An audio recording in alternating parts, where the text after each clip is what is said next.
నమస్తే, welcome to CM today. నేను విజయ. అయితే నిన్న జరిగిన ప్రెస్ మీట్లో వైఎస్ జగన్ అయితే ప్రతిపక్షంగా నువ్వు అసెంబ్లీకి పనికిరావు, కార్పొరేటర్కి ఎక్కువ, ఎమ్మెల్యేకు తక్కువ అంటూ మన జనసేన పార్టీ అధ్యక్షులు పవన్ కళ్యాణ్ పై హాట్ కామెంట్స్ అయితే చేశారు. దానికి సంబంధించి మనం చూడొచ్చు. ఈ విధంగా జగన్ వ్యాఖ్యలు చేయడంపై జనసేన నేతలు అయితే మండిపడుతున్నారు. దీని గురించి మాట్లాడదాం, ఎనాలిసిస్ చేద్దాం. మనతో పాటు భాను ఉన్నారు. భాను, చెప్పండి, దీనిపై మీరేమనుకుంటున్నారు? సో ఏపీ రాజకీయాలు బగ్గుమంటున్నాయని చెప్పొచ్చు. దీంట్లో ఏదైతే వైఎస్ఆర్సీపీ వర్సెస్ కూటమి ఏ విధంగా అయితే కొనసాగుతుందో మనం చూస్తూనే ఉన్నాము. ఇక ఇదిలా ఉండగా జగన్ ప్రెస్ మీట్లో ఏం చేశారు, పోయి జనసేన నేతల్ని రెచ్చగొట్టే విధంగా అయితే ఆయన మాట్లాడడం జరిగింది. ఇక ఆయన ఏం మాట్లాడారు, ఎందుకు జనసేన నేతలు మండిపడుతున్నారు అన్నది మనము పరిశీలిస్తే ఈయన ఒక మాట అన్నారు. ఇక్కడ చూడొచ్చు మన యాక్షన్ రియాక్షన్ ఎందుకు ఇచ్చారని. ఒక నిమిషం. అయితే జగన్ ఏమన్నారు, పవన్ కళ్యాణ్ ఎమ్మెల్యేకి తక్కువ, కార్పొరేటర్కి ఎక్కువ అని మాట్లాడారు. మరి ఈ వ్యాఖ్యలు ఎలా ఉన్నాయంటే జనసేన నేతల్ని, నాయకుల్ని రెచ్చగొట్టే విధంగా ఉన్నాయి. ఓకే. సో ఇప్పుడు జనసేన నేతలు ఏమంటున్నారు, గతంలో కూడా మనము జగన్ విషయానికి వస్తే గతంలో ఏం చేశాడు, సొంత పెద్దనాన్ననే హతమార్చినటువంటి ఒక నీచుడు, నికృష్టుడు అన్నట్టుగా కూడా ఇప్పుడు ప్రజల్లో ఒక అభియోగం ఎప్పుడో ఏర్పడింది. మళ్ళీ దాన్ని తవ్వుకునేటువంటి విధంగా జగన్ ప్రవర్తిస్తున్నాడు అన్నది ఇప్పుడు మనం ఇక్కడ క్లియర్గా చూడొచ్చు. ఆయన ఒకసారి ఏమన్నాడు కూడా మనం క్లియర్గా విని తెలుసుకునే ప్రయత్నం చేద్దాం. పక్షవాద అంశానికి సంబంధించి పవన్ కళ్యాణ్ ఒక కామెంట్ చేశారు. వైఎస్ఆర్ కాంగ్రెస్ పార్టీకి వచ్చినటువంటి ఓట్ల శాతం, సీట్ల శాతం బట్టి చూస్తే జర్మనీలో అయితేనే వస్తుంది, ఇక్కడ రాదు, 5 ఏళ్ళు రావడం కష్టం అని ఒక విమర్శ చేశారు. ఆ మనిషి కార్పొరేటర్కి ఎక్కువ, ఎమ్మెల్యేకి తక్కువ. జీవిత కాలంలో ఇప్పుడు ఎమ్మెల్యే ఒకసారి అయినా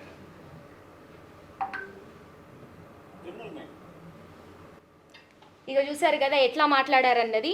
ఇక ప్రెస్ మీట్లో చివరిగా మాట్లాడుతూ ఆయన అలా లేచి వెళ్ళిపోతున్నటువంటి పరిస్థితి. ఇక జనసేనలో నెంబర్ 2గా ఉన్నటువంటి నాదెండ్ల మనోహర్ అయితే దీనికి సూటిగా ఘాటుగా కూడా రీకౌంటర్ ఇచ్చారనే తెలుస్తోంది.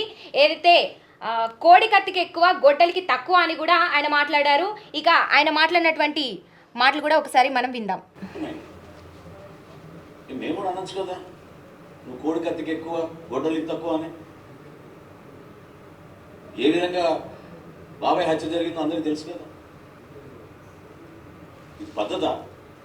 ఇక చూసారు కదా, ఇక మనము దీని గురించి మాట్లాడుకుంటే కౌంటర్, రీకౌంటర్ అన్నీ కూడా అయిపోయాయి. ఇక దీని మీద జనసేన నాయకులకైతే ఒక చాలా మండిపడుతున్నారని చెప్పాలి. ఎందుకంటే జగన్ ప్రెస్ మీట్లలో మాట్లాడినటువంటి ప్రతిసారి కావచ్చు, బహిరంగంగా మాట్లాడినటువంటి ప్రతిసారి కూడా ఈ విధంగానే ఏదో ఒకటి జనసేన నాయకుల్ని రెచ్చగొట్టే విధంగానే తన వ్యాఖ్యలు ఉంటాయనే చెప్పొచ్చు. ఇక మనం క్లియర్గా చూసుకోవచ్చు. అయితే జగన్ సోదరైనటువంటి సొంత చెల్లి షర్మిల గారు కూడా బహిరంగంగా చాలా వరకు మాట్లాడడం జరిగింది. అయితే తన బాబాయ్ హత్య విషయంలోనే ఆమె ఎప్పుడు ఒక డైలాగ్ కూడా చెప్తూ ఉంటారు, ఏ విధంగా నరికారో అన్నది కూడా ఆమె క్లియర్గా ఎక్స్ప్లెయిన్ చేసి చూపించారు. అంటే తెలుస్తోంది కుటుంబంలో ఉన్నటువంటి కలహాలు కాదు ఇవి. అయితే ఆయన నిజంగా అలా చేస్తుండకపోతే ఎందుకని సొంత చెల్లె ఒక అన్న మీద ఇంత అభియోగం పెట్టుకుంటుంది అన్నది కూడా మనకి ఇక్కడ క్లియర్గా అర్థమవుతుంది. ఇవన్నీ దృష్టిలో పెట్టుకొని జనసేన నాయకులు అందరూ కూడా ఈరోజు రీకౌంటర్ ఇస్తున్నటువంటి పరిస్థితి. దీనికి మంత్రి నారా లోకేష్ కూడా ఏదైతే జగన్ చేసినటువంటి వ్యాఖ్యల్ని పూర్తిగా ఖండించారని తెలుస్తోంది.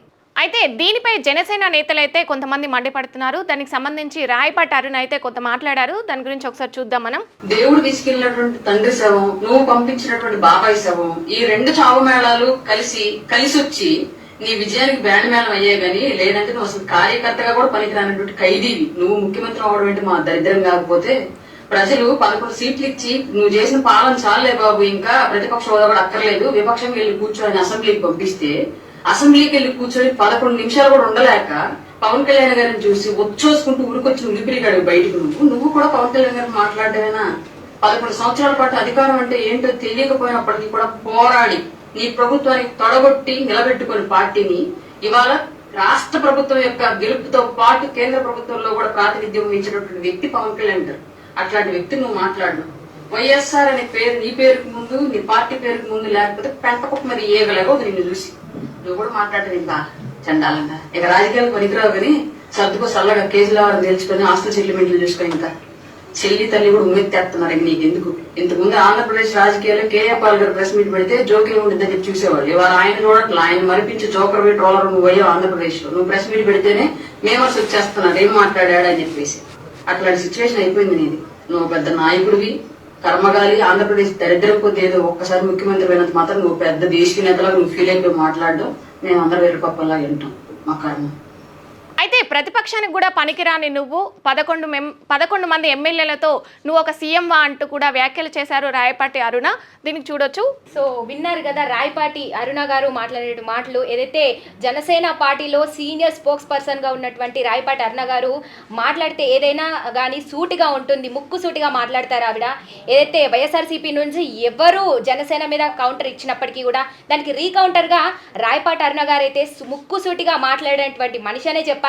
ఇక అయితే నువ్వు ప్రతిపక్షానికి కూడా పనికిరావంటూ ఆవిడ చెప్పుకొచ్చారు. అంటే ఆయనకి కాస్త కొద్దో గొప్ప సీట్లు కూడా లభించలేదు. కొద్దో గొప్ప సీట్లు లభిస్తే ప్రతిపక్ష హోదా అనేది లభిస్తుంది. కానీ దానికి కూడా పనికిరానటువంటి నువ్వు ఈరోజు మాట్లాడుతున్నావు అన్నట్టుగా కూడా ఇక ఆవిడ వ్యాఖ్యానించారు.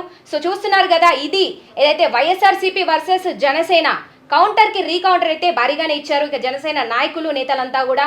ఇక దీన్ని బట్టి మనకు తెలుస్తుంది ఇంకోసారి జగన్ ఎక్కడైనా బహిరంగంగా జనసేన వాళ్ళ గురించి ఒక మాట మాట్లాడాలన్నా కూడా ఇక ఇంకోసారి నోరు మెదపకుండా ఉండేలా కూడా ఈరోజు జనసేన నాయకులు కౌంటర్ ఇచ్చారు.